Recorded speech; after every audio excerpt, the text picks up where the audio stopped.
Do you want to learn about psychological growth without sorting through the jargon? You're in the right place. This is the Relational Psych podcast. I'm your host, licensed therapist Tyson Connor. On this show, we learn about the processes and theories behind personal growth and experience a little bit of it ourselves. Join me twice a month for candid conversations about therapy and psychological concepts with real mental health professionals, using understandable language and simple experiments that you can try yourself. Keep in mind, this podcast does not constitute therapeutic advice, but we might help you find some.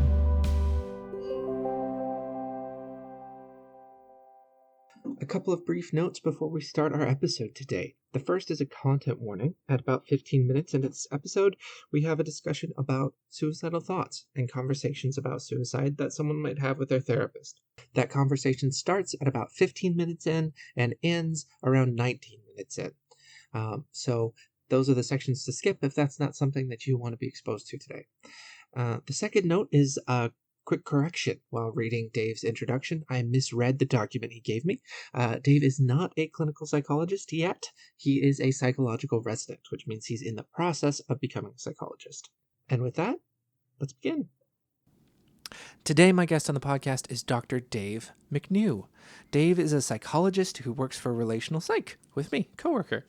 He earned his PsyD from the Indiana University of Pennsylvania and has practiced most extensively in university counseling centers and also in community mental health and hospital settings. Dave practices from an interpersonal psychodynamic lens, incorporating mindfulness and self-compassion practices.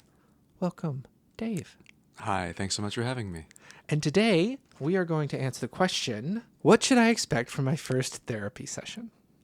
All right, let's dive right in. And please don't keep track of how many times I say it depends. It's going to depend a lot on a few different things. It's going to depend on what agency or practice you're going to, the setting, really. It's going to depend a lot on your therapist, and a lot of it's going to be on you.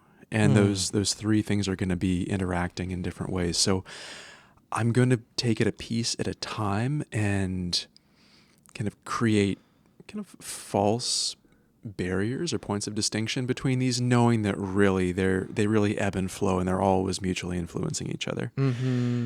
So it sounds like what you're saying is immediately the answer to the question, what to expect in your first therapy session, is it really depends. And we'll be hearing a lot of that today. But the three major categories that we'll be talking about is number one, the setting that you're in, because that impacts things. Number two, the kind of therapist you're seeing. And number three, what you are wanting from therapy. Are those sort of the three broad categories? Totally. All right, cool. All right, so I think I'd like to touch on first just how this might vary a bit by setting, and I'll try to focus on what you could expect here at Relational Psych with a nod to where I've practiced elsewhere too, just to round us out.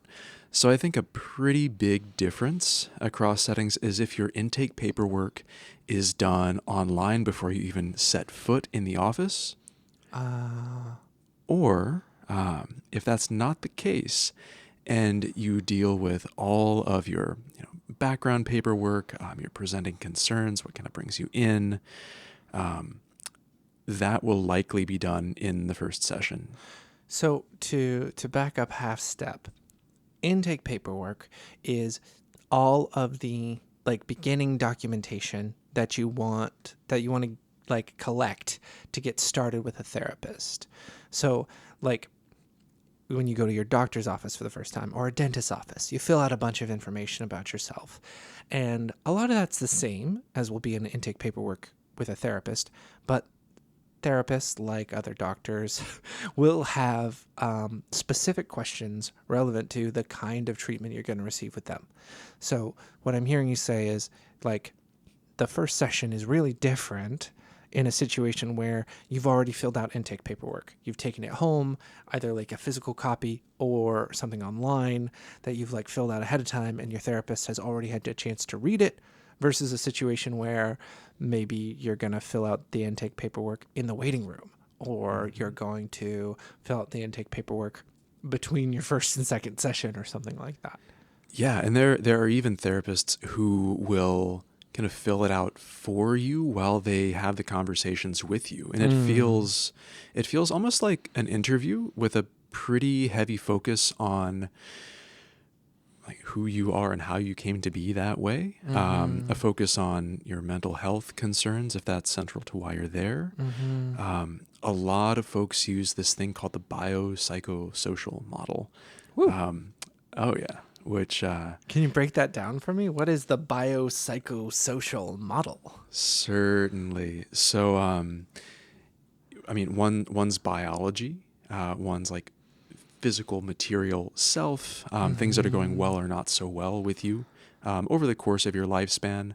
For the bio, the psycho, of course, the life of the mind, all the moods, attitudes, personality that make up your interior world are part of this. And then the social, a lot of our minds, personalities, or beings are shaped by people that we grew up with and around, our caretakers, our friends, our family, and a lot of what we're living through right now matters a great deal. And those three domains are constantly interacting to kind of shake out into pain and pleasure and everything in between. And your intake, your kind of interview tries to cover those domains to give a map or a framework of who you are and what you want to work on.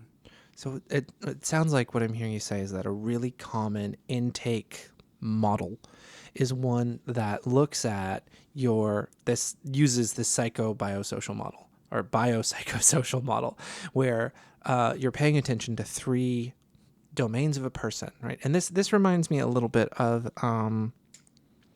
Daniel Siegel's work on like his definition of a mind, where he defines a mind as being made up of a body, a brain, and relationships. And it sounds like this biopsychosocial model, that's how it approaches things. What's happening to you biologically? Do you have diabetes? If you have diabetes, then your blood sugar changes. It directly impact things that a therapist is concerned about. Psychologically, have you experienced major depression? Do you have trauma, right? Are you experiencing anxiety? Those are sort of psychologically oriented questions. And then social questions. What's your social support network look like? Are you socially isolated? Do you have a lot of conflict? Are you in a romantic relationship where you're being abused, right? These kinds of questions are all really relevant to a work you'll do with a therapist. And so they'll ask questions geared toward those three areas during an intake. Absolutely. Cool. Yeah. And let's say that you've knocked that out in the paperwork already, like you would have at Relational Psych. The first session will feel a little bit different, but in either model, you're gonna get to the same stuff anyway, so don't sweat it too much. Right. Here, we focus a bit on what you can expect from your therapist. They will likely talk you through who they are, how they work, what you can expect from them, how they tend to conceptualize and intervene and work with their clients. There's also, of course, plenty of time spent on who you are and what you're there for and how you want to do it and where you're coming from. And plenty of time for any questions you have about the process. Nothing is off limits. Be curious. Ask anything. It is your time. Those in sum, I think, are the main differences. The bottom line is don't sweat the differences too much because you're going to be answering the same thing in either setting. So it sounds like the biggest difference is that in a situation like at our clinic where to have a first session, you must have filled out intake paperwork, right? At Relational Psych, we have electronic health record system. That's pretty common these days. When I got started, that was still kind of new. So, but I'm older than dirt. So here we have this electronic health record system. Before your first session, you fill out the paperwork that answers a lot of those questions we were talking about before, those biopsychosocial questions. You'll answer like questions about the languages spoken in your house growing up. You'll answer questions about your history of trauma. You'll answer questions about how much coffee you drink, right? All those kinds of things. And so, because that information's already gathered on paper somewhere, the first session is a little bit less structured. In situations where you haven't filled out paperwork ahead of time, your therapist will probably go through a questionnaire that asks all those questions directly. And there are positives and negatives to both, right? Our model is built the way that it is because that's how we like it. But there's also benefits to having all that information come out in a conversation as opposed to typing it on a screen. And like they're pretty evenly matched in, like, I guess what I'm trying to say is, listener, if whether your therapist has sent you intake paperwork or not, first of all, they should have some kind of intake paperwork because that's legally required. So if they don't have any whatsoever and you've already had a couple sessions, that's a problem. But if someone's emailing you paperwork to fill out, that's not a bad sign.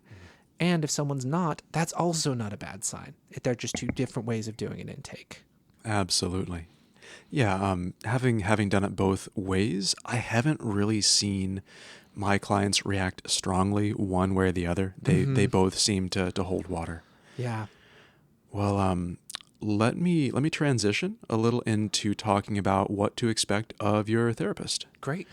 Okay. And as I mentioned before, it's a little bit tricky to make definitive explanations here because it's going to vary so much by who's sitting in front of you and by the interaction that you personally have with your therapist. Right. Totally. But generally speaking, just expect a person who wants to get to know you really, really well, yet who should also be comfortable with going at your pace. I found from being in therapy and doing therapy that it's normal to expect more structure on the front end as we're asking questions of presenting concerns in history that gradually gives way to more freer exploration Sure. of why you're there and what you want to get out of it. So, if assuming you're in person, your therapist will come out to the waiting room, call you, usher you back, open the door, pull up a seat, introduce themselves, welcome you, and at some point go over some basic nuts and bolts. And these are things related to kind of legal, ethical, and safety concerns that you should just expect to get out of the way at some point early on. Yeah. It seems to me that the nuts and bolts kind of fall into like two categories in my head. The one is like logistics, right? Because every individual practice, every clinic has its own procedures and regulations around things like cancellation policies, billing practices, insurance, all those sorts of stuff. And like at Relational Psych, some of that conversation happens with an admin who's not even a therapist. She provides a lot of that information. Allie's great. Hey, Allie, you're doing great. If you listen to this podcast, you should know you're really cool. And if you listen to this podcast, use the key phrase muffin top, then I will send you a $5 gift card to Starbucks. So there you go. Treasure hunt for Allie. But everyone needs to talk logistics. It's just like something that has to happen, usually in the first session. Some people have those kinds of conversations in consult calls, but like generally that's the first category. But then the second category is this other piece that you're speaking to, the things that you gotta legally and ethically do from the beginning. And a lot of this involves ideas of informed consent. And informed consent is the idea that if you're coming to see a therapist, they're providing you with treatment. And you have the legal right to know and understand, as much as possible, what that treatment is, what the boundaries of the relationship are, what you can expect. And to a certain degree, we can't say everything, right? Like, a certain amount of therapy is kind of co-discovery. We don't really know where everything's going to go, but we can tell you about like confidentiality laws and things like that that are really important for you to know from the beginning, because that's how you like set up the framework of like what it's going to be to work together. Absolutely. And I have muddled a bunch of those together in no particular order, which is fair because we don't know the order your therapist is going to give them. Absolutely. It's kind of organic. I but change the order basically every time. Beautiful, yeah. Just keep them on their toes. Uh-huh. But somewhere in there, expect to have a discussion around confidentiality. Mm-hmm. That is, your therapist should tell you at some point that everything that you talk about is between you and them and Yes. will not be discussed outside the room. And the limits to confidentiality. In brief, those are: if you tell your therapist that you want to end your own life and you're unable to keep yourself safe, they're legally and ethically bound to bring outside help in. If you plan to attack or kill another person, if there's suspicion or risk of child or elder abuse or of a disabled person, that is also grounds on which your therapist is legally and ethically bound to bring outside help in. Yeah. And just to have that very, very clear in the Yeah. beginning. And these are things that everyone hears. Your therapist has not singled you out because you said something that's a red flag. This is just, bare bones stuff. Right. Sometimes people will wonder, oh boy, I talked about how sometimes I wish I wasn't here in my intake paperwork. Is that why they're telling me that if I'm going to kill myself, they have to call the paramedics? No, we're legally required to say this to everybody. And one thing that I say to folks, and this varies from therapist to therapist, but I think this is pretty common, at least around the Seattle area, is if something comes up where I am required ethically to break confidentiality, where I have to tell someone, I let my clients know. Like if someone's telling me, no, I don't think I can keep myself safe, then I will tell them, okay, well, that means that like I need to find someone who can. And with younger clients, that means I need to talk to your parents about this. Let's call them right now, right? Let's go out to the waiting room and bring them in and tell them like, hey, things are a little intense right now. With older people, that can mean like, I'm going to call some paramedics who are going to give you a ride to a hospital. Or do you have a friend who can come pick you up to give you a ride to the hospital? That sort of thing. So confidentiality is really important, I think, because it's important for your relationship with your therapist to be protected and safe.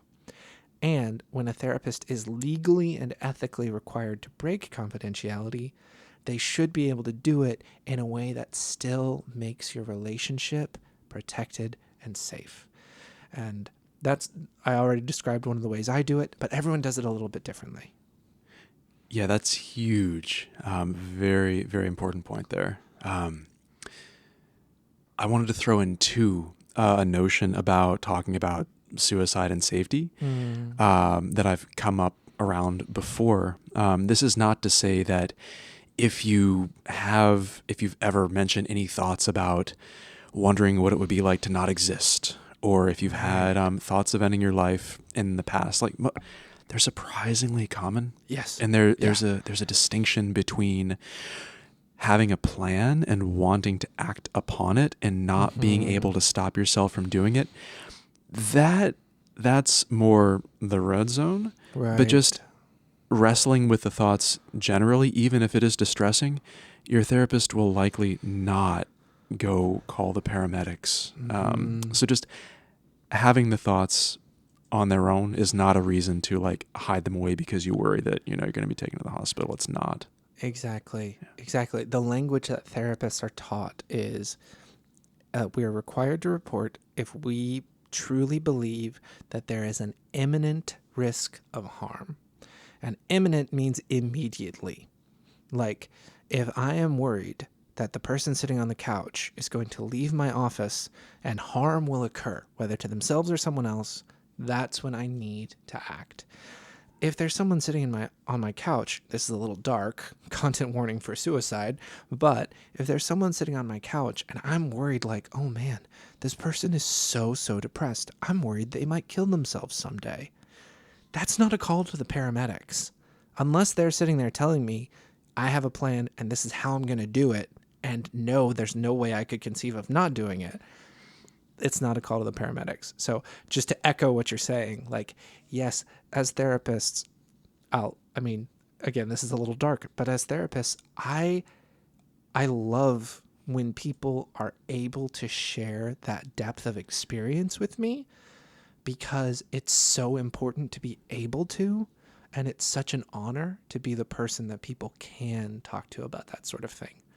It's not a good thing for my client. My client's going through hell, but it's a good thing for their therapy, because at least they've got somebody with them in hell. And sometimes that's the goal.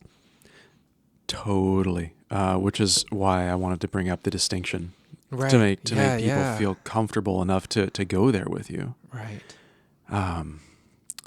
Really important stuff to walk through with someone that you feel comfortable with. Mm-hmm. So thank you. I think that also falls into the notion of kind of communication and what to do in case of an emergency. This will vary a lot by clinic and by therapist. Some therapists have kind of hotlines or community agencies, numbers they just give all their clients up front. Mm-hmm. Some clients give you their office number, their personal number, some not at all, and directions to call a hotline in crisis. Right. Expect some conversation around that. Their preferred method of communication, your preferred method of communication. Mm-hmm. A lot of the first session is kind of a negotiation of like, okay, yes, we've got sessions, but also we communicate outside of sessions. How do we do that? And how do we communicate when there's a crisis? Those are all things you want to have established from the beginning. Totally. Yeah. And I think moving back out of logistics and into just some of the meat of it, I think, of course, you're going to be asked, even if, and always, if you've written this on an intake form, what brings you in? Be expected to be asked about it, how it's affected you, what it's gotten in the way of in your life, like how you see it changing.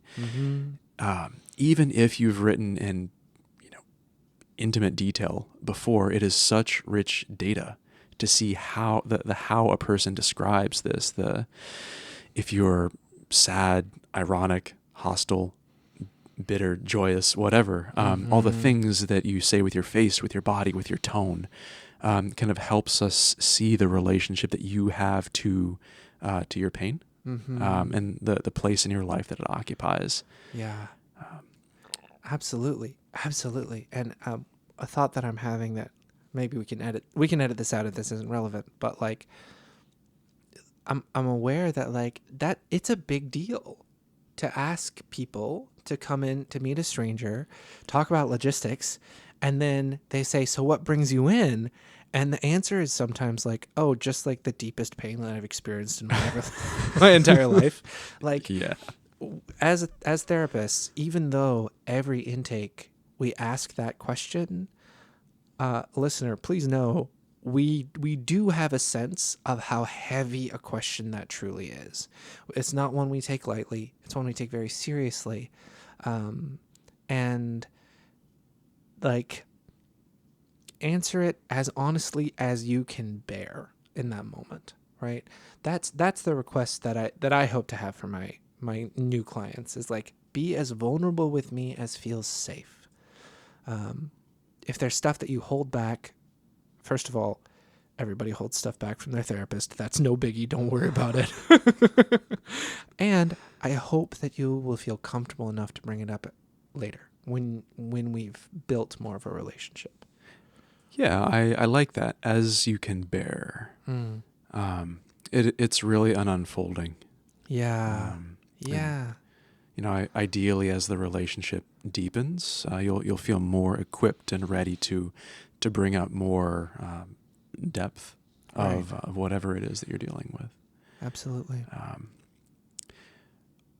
I think on a related point, it's pretty standard too to be asked about traumatic experiences from your past, and you don't need to go into detail if you're not ready. Mm-hmm. I mean, most folks are just fine by noting the presence or absence of trauma, maybe an estimate of the time it took place. Yeah. If you want to, the nature of the event, it may be part of what brings you in. It may not, but either way, it's useful for your therapist to know, for them to be better placed to help you. Mm-hmm. Absolutely. That feels important.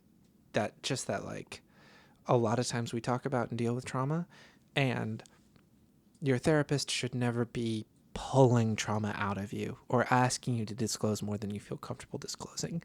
Even if you're there to address trauma, if you don't feel comfortable talking about it, then the therapist's job is whatever modality they're using, whatever like approach they're using, is to help you feel comfortable enough to be able to talk about it. That's where we start. So if you ever feel like your therapist is trying to pull data from you, something's gone sour, and talk to them about it, or just cut and run and find a different therapist. Yeah. You're always free to decline to answer questions. Right. Yeah. And if you're feeling up to it, maybe talking about like what makes it hard to do. You don't have to. Sure. But the therapist should not be bending your arm. I think it's there is a bit of a difference between them just asking standard questions and trying to pry. Right. Yes. So don't be shocked and put off by the question itself, but more kind of where it goes and how it's handled. Right. Yep. Absolutely. A last thought or two here about what to expect from the therapist. I think after they've kind of guided you through the intake or what brings you in and covered some logistics and so on, there likely will be a bit of a discussion about how they work and what you can expect for them and how that might inform what you do together. Right. I don't know, I kind of think it's helpful that much like different martial arts have different ways to take down an opponent and score points, different modalities of therapy also have different ways of thinking about pain and suffering and well-being, and will also have different techniques in the room that you can just expect. So, your therapist may be pretty cued into how you construe reality and make meaning, or they may talk about building insight, or they may be looking at the kind of unconscious motivations for your feeling and behavior and relationships and trying to find ways to make that more conscious so you can be more deliberate and free in your living. Or if you're an interpersonal dynamic therapist, you may be really trying to mine the relationship that unfolds between you and your client and use that as kind of a thumbnail sketch of how they are out in their lives. Right. So ask about it, talk about it. It can feel really grounding to kind of know what you're getting into and what to expect. Yeah. Yeah. Because even if you don't know what's going to happen in the course of therapy, when a therapist tells you about how they practice, they're telling you about the things that they'll be paying attention to, right? You're getting a glimpse into a little bit of how their mind works. And that, I think, can be really helpful, especially because, like, if you're still trying to figure out, do I want to work with this therapist or not? If someone says to you in the first session, I practice, like we do here, relational psychoanalytic psychotherapy. And so I don't really do a lot of homework. I don't find worksheets. I can teach skills, but I'm more interested in like your life and how you make sense of it and like how that plays out in our relationship and patterns and unconscious, all these kind of categories that I usually talk about during an intro session. You might be over there like, I want coping skills to manage my anxiety, and all that stuff sounds like a waste of time to me. And you know what? That's valid. If that's your response, there are other therapists who might fit you better, right? Someone who's a cognitive behavioral therapist or someone who's using like a mindfulness-based approach. Like there's a bunch of other options. And hearing from your therapist. So when I do an intake, I do it kind of like you described, right? We start with like basic like logistics stuff, and then I'll go into like what brings you in, and then I'll tell people what I imagine it'll be like for us to work together. based off of what the presenting problem is, based off of, the symptoms they're experiencing and what they've said they want from therapy. I will say, I can't tell you how many times I've had people come in and they describe like a little bit of like maybe some disordered eating stuff in their history. And I'll tell them right away, like, I'm not a specialist in eating disorders. I can refer you out. But like, if that's our main focus, I'm probably not the best person for you. However, you also talked about all this complicated family history stuff and your struggles with singleness into your 40s. And like, yes, I can help you with that. And this is how I would. And that's when you'll probably be getting to this shortly, but that's when there's a lot of room for those questions you were talking about, right? And some clients have no questions. They're just like, okay, neat, when do we start? And some people have a lot. Okay, what does that mean? Okay, what if this happens? Where did you go to school? All these kinds of questions there should be room for in that first session. And I would humbly submit and encourage you to not automatically just like cut bait and run if your therapist describes the way that they work not being a like complete one-to-one correspondence with what you want, because chances are they've been trained and they've gotten some exposure to a handful of different tools, and oftentimes like I could not count the number of people that have benefited from using just important coping skills and lifestyle changes in order to just slowly, gently come down to a level at which they can do more depth work and more processing. So like they absolutely both have their place. And you likely will not reap the full benefit if you think to yourself, this isn't going to work, I'm going to leave. Give them a chance to respond and work with you a little bit. It's a give and take sort of thing. For sure. Agreed. And from here, I would pivot into the final aspect of what to expect in your first session. So much of it is going to be really coming from you. Right. I would say first and foremost, you can expect some degree of anxiety. Yes. This absolutely. And that, again, for the umpteenth time, it doesn't mean that anything is wrong. I think it's completely normal to expect it.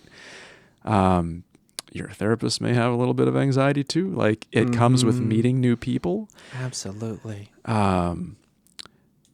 So, I mean, you can even name it out loud during your first session. Nothing is off limits. That it can even bring you closer and start the work then and there. I would expect to be engaged. Therapy is not a passive process. It's not something that the therapist does to you. It's something that you co-create together. Right. A first session with a therapist isn't like the first session with a massage therapist, where you have a conversation about what you're looking for, what you need, and then you lay down and the therapist gets to work on your body, right? With a psychotherapist, it is more interactional. So you should expect, even from that first appointment, to be, like you say, engaged. I like that point. That's a good point. Yeah, and it's totally okay to warm up to that and to talk about why it feels hard to do or what gets in the way. Like that too becomes part of the work. Yeah, absolutely. I think too, I would mention that, if you've had therapy in the past, it can be very, very useful to talk about what went well or not so well. It could potentially save a lot of time in knowing what to avoid doing or where to focus your efforts.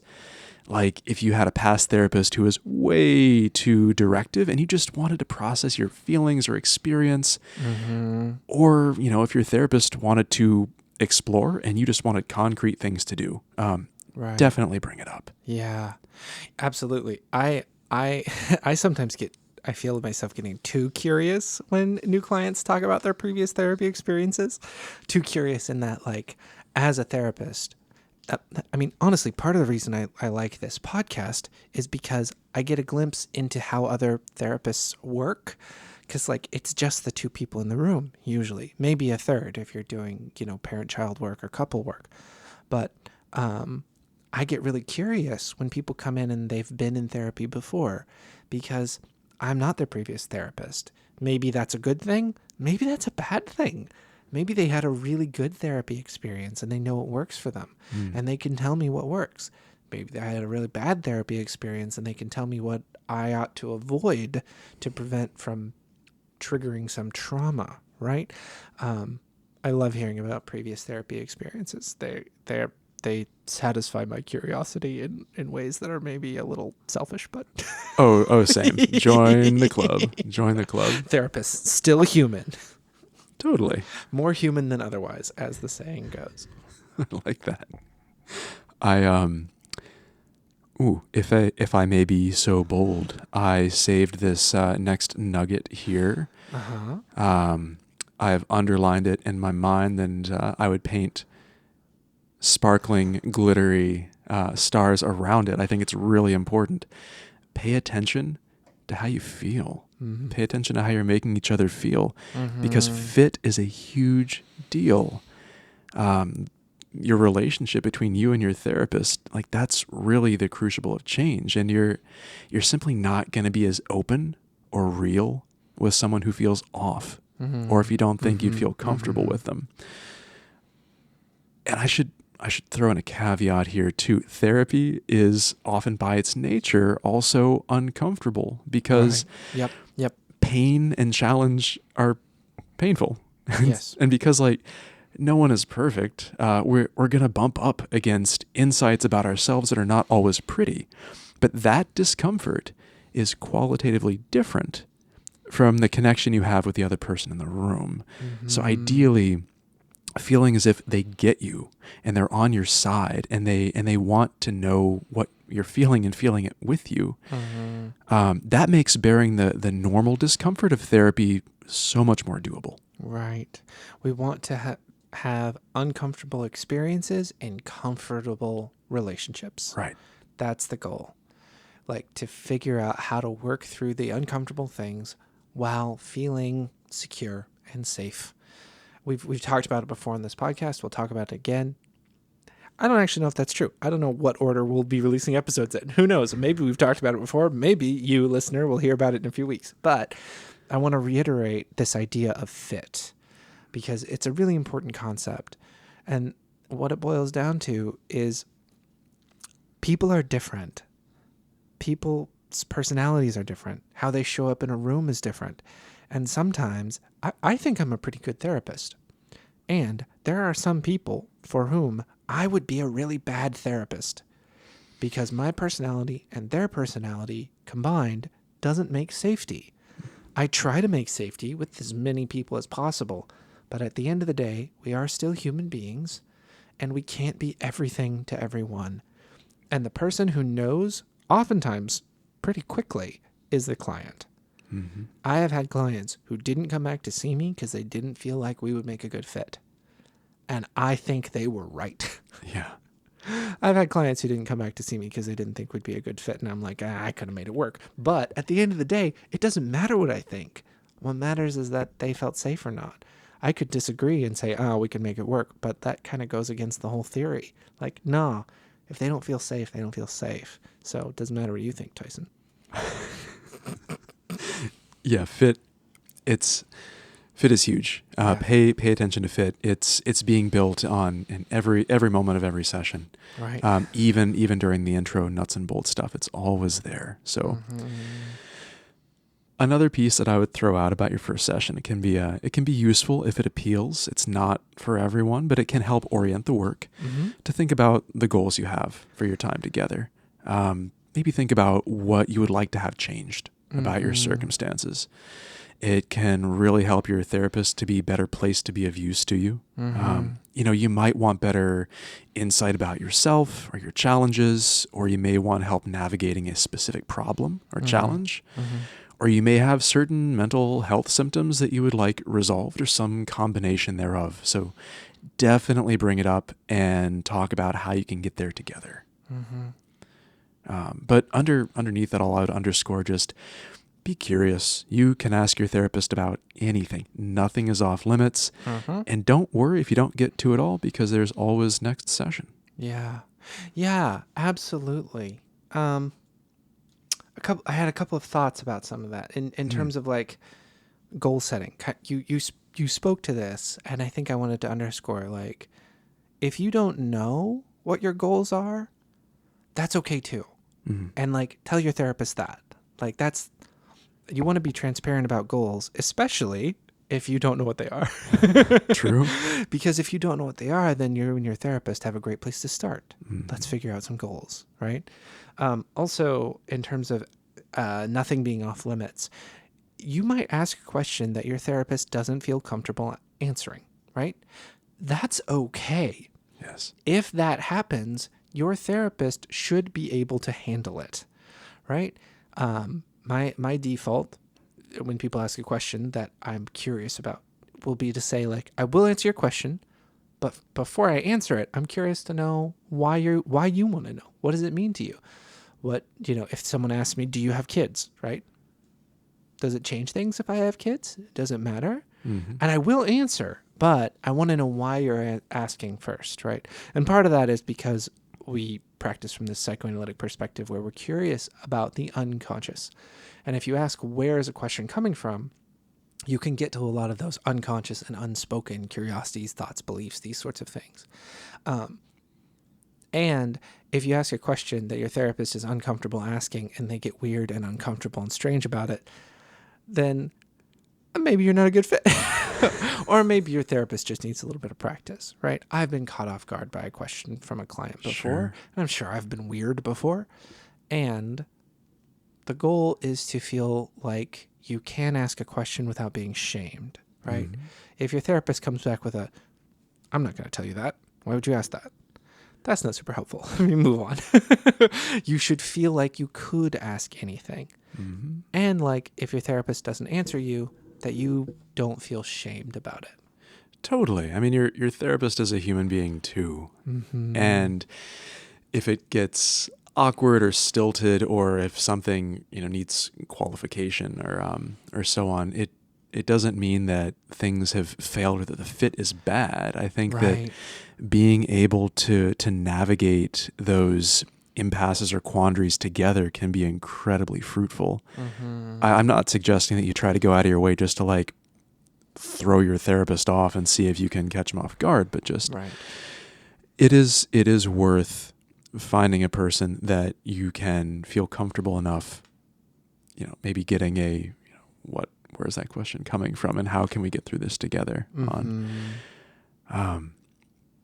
So yeah, I think all of these things that we've been going through, from the intake, the setting, things to expect from your therapist, and what you bring to the table, and how they're all going to be kind of playing upon each other in session 1, likely a little bit in session 2, and further on, really set the stage for where you're going.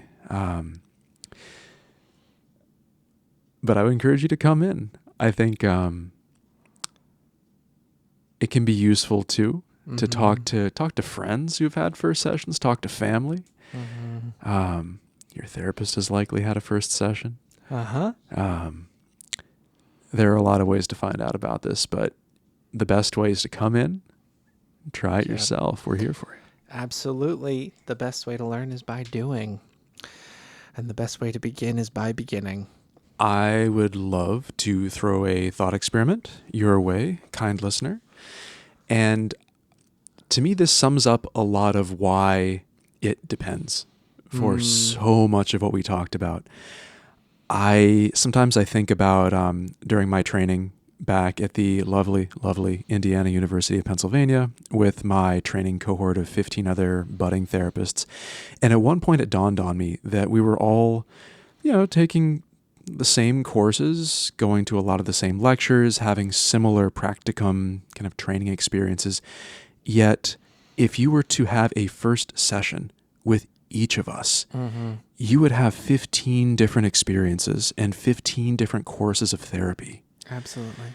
I guess seen another way, when I sat back and thought about what to expect when you're expecting your first therapy session, I think,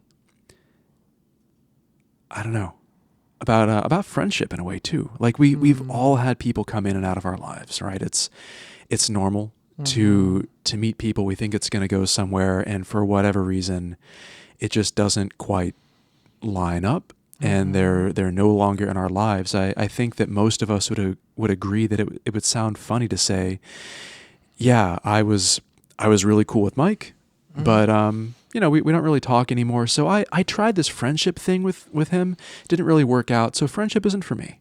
Right. Yeah. That like the fit, the feel of the first session, it's going to vary. I think the variation is as endless as there are people practicing therapy.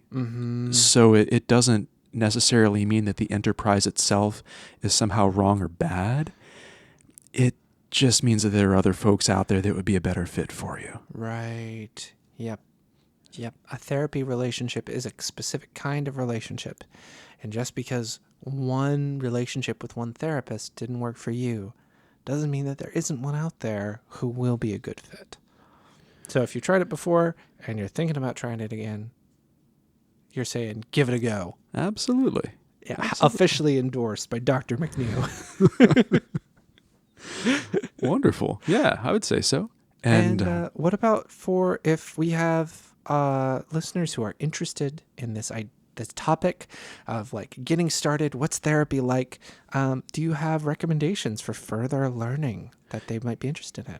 In fact, I do. There are 2 books that I think would be worth a look. The first is Love's Executioner by Yalom.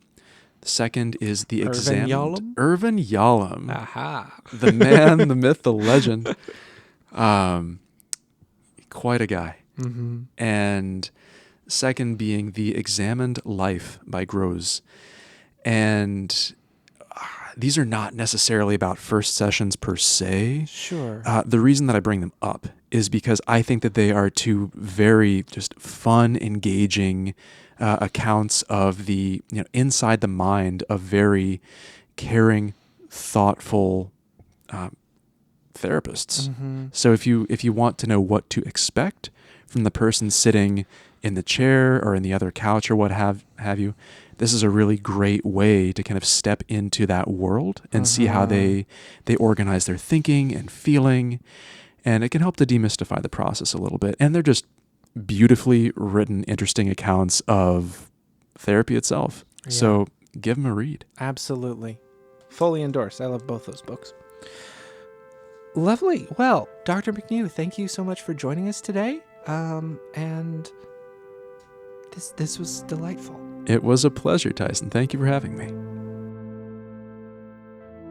Special thanks to Dr. Dave McNew. Dr. McNew can be found at Relational Psych. Links in the show notes.